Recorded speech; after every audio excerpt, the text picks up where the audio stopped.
Today, Rupert shelters a spiky and bad-mannered orphan of the storm in Rupert and Raggety. There's a little bear like you've never seen before, who's a lot of fun. Children everywhere go to love him more and more. He's the #1. There's a million stories to be told of the things that he's done, and he's gonna share them all with you, so come along.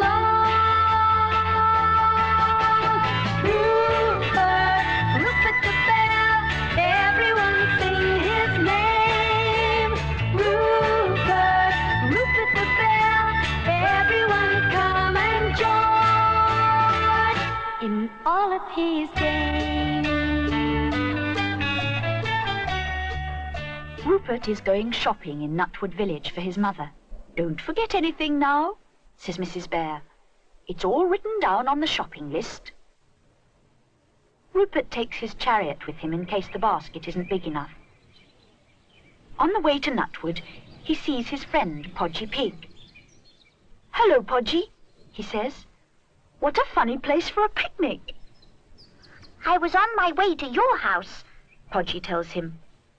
"My mother's out for the day, so she gave me a packed lunch. I was going to ask you to join me." "How very kind of you." "Not really," says Podgy regretfully. "I got hungry and stopped off for a little something on the way. Now there isn't enough for two." "Never mind," says Rupert with a laugh. "I've got to go shopping anyway. Shall we have a game on the common when I get back?" "Oh, yes, let's," says Podgy. "I'll just tidy up the rest of this while I'm waiting for you." Rupert goes on his way, leaving Podgy happily building up his strength. As Rupert checks to see that he hasn't forgotten anything, Constable Growler, the village policeman, comes across to speak to him. "Hello, young Rupert," he says. "How are you keeping?" "It's turning quite chilly, isn't it?" says Rupert. The constable agrees. "There's a storm blowing up, I shouldn't wonder. I'd hurry home if I was you," he says. "Thanks," says Rupert. "I will. I'll just go and warn my friend Podgy."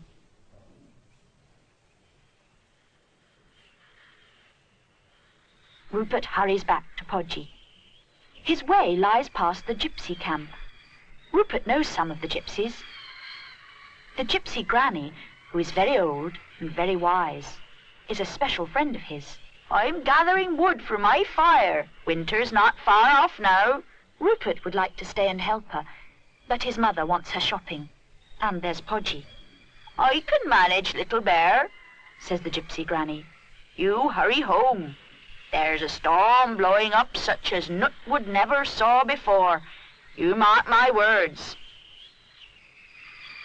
And make use of that magic in your chariot," she calls after him. "It's speed you want." Rupert hadn't thought of that.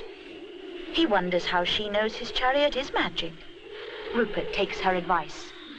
Dead leaves flurry. Hurry, hurry, hit that magic trail. Hop that heather, beat the weather, race that roaring gale. Hear it coming, shrieking, drumming. Rupert's on the grass. Helter-skelter, run for shelter. Hide and let it pass. It's a real hurricane, and like all hurricanes, it does some damage on its way.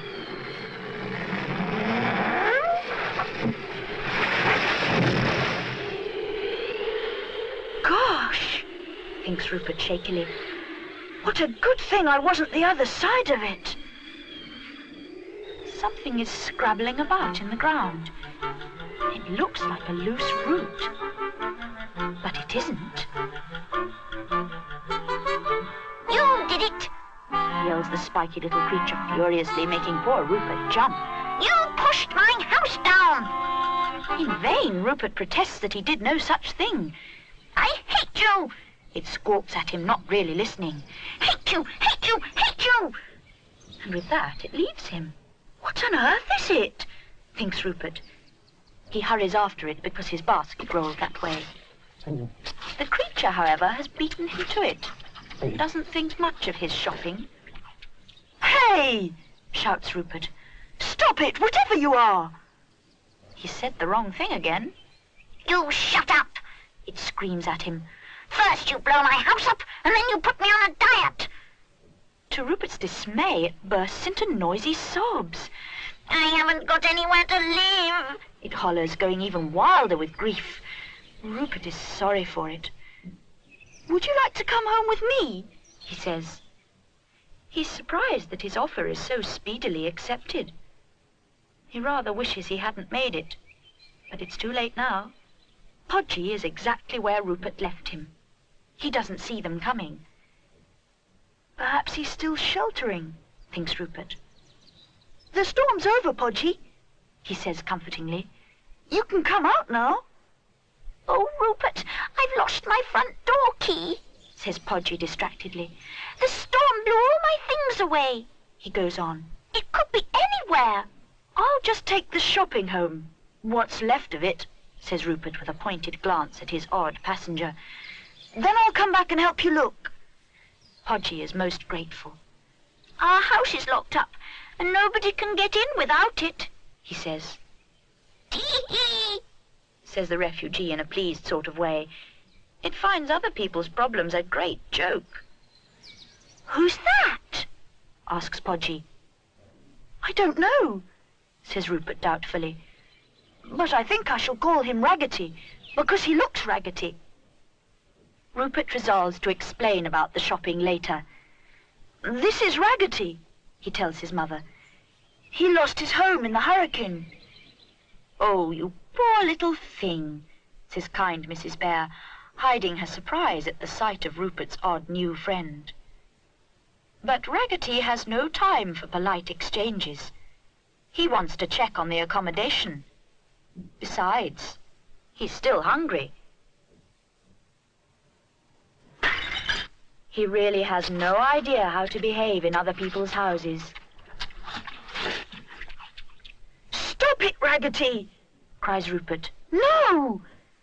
This sends Raggety into another frenzy. You rotten little bear, he splutters, choking with fury. You spoil everything I do. And he storms out. Don't let him do any more damage, pleads poor Mrs. Bear. It's much too quiet suddenly. Oh dear, sighs Rupert to himself. Where is he? And what's he up to? Raggety is up to no good. He's found something interesting. Raggety strikes, all roots and spikes. Just one swipe and he's got that pipe.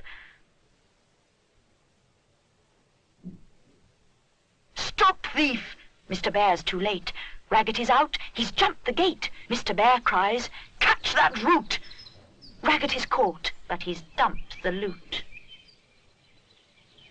I'll never get it out of there, Rupert exclaims. Oh, Raggety, it's Daddy's favourite pipe. Why are you so wicked? Serves you right, Raggety mutters sulkily. You keep on spoiling things for me. What's going on? Willie Wisp wants to know. I followed that chase, it was great. Rupert tells him. Can you help me get Daddy's pipe back? He asks. There you are, says Willie.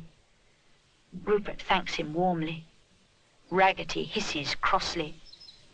It's no good trying to help things like him, Willie tells Rupert. They never appreciate it. He hasn't got anywhere to live. Then we'd better find him somewhere. Otherwise he'll be a permanent nuisance. Willie knows just the place.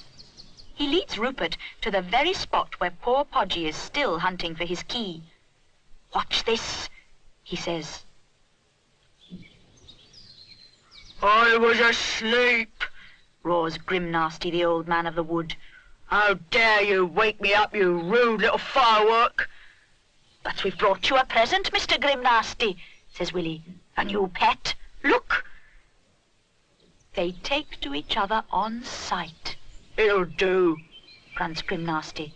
It can live in the roots. Raggety moves in. He cleans the place up a bit. Something bright comes flying out with all the rubbish. It's my key! Thank you, Raggety. Buzz off, the lot of you. I'm going back to sleep. Well, he might say thank you for his present. They all agree that Grim Nasty and Raggety thoroughly deserve each other. "Be seeing you," says Willie.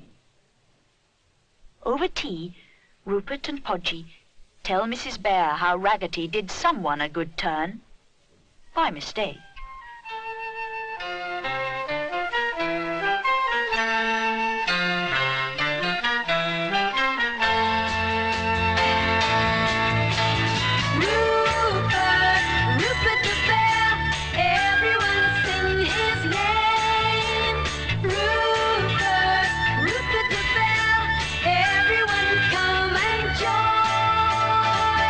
In all of his games, Rupert, Rupert the Bear, everyone come and join in all of his games.